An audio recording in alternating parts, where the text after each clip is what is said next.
කිසියම් පුද්ගලයෙක් වැරදි ආකාරයෙන් මුදල් උපයා ඇතනම් තරාතිරම නොබලා ඔවුන්ට එරෙහිව කටයුතු කළ යුතු බව ශ්‍රී ලංකා පොදු ජන පෙරමුණේ මහලේකම් සාගර කාර්යවසම් පවසනවා.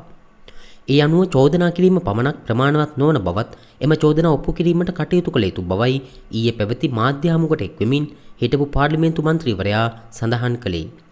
වත්මන් ජනාධිපති අනුර කුමාර දිසානායක හා වත්මන් අමාත්‍ය ආනන්ද විජේපාල එවක යහපාලන ආණ්ඩුවේ සිටින කාලයේදී ක්‍රියාත්මක කළ කමිටුවක් කරහා හිටපු අමාත්‍ය බැසිල් රාජපක්ෂ මාස ගණනාවක් රිමාන්ඩ් බන්ධනාගාරයේ තබා නඩු 5ක් පැවරීමට කටයුතු කළ බවද ඔහු ප්‍රකාශ කළා.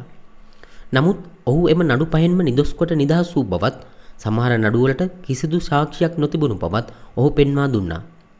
බොරුවට ජනතාව රැවටීමට නඩු නොදමා කවුරුන් හෝ වරදක් සිදු කර ඇතනම් සාක්ෂි තිබෙනවා නම් නීතිය හමුවට ගෙනෙන ලෙසයි ශ්‍රී ලංකා පොදු ජන පෙරමුණේ මහලේකම් සාගර කාර්යවසම් වැඩිදුරටත් සඳහන් කර සිටියේ.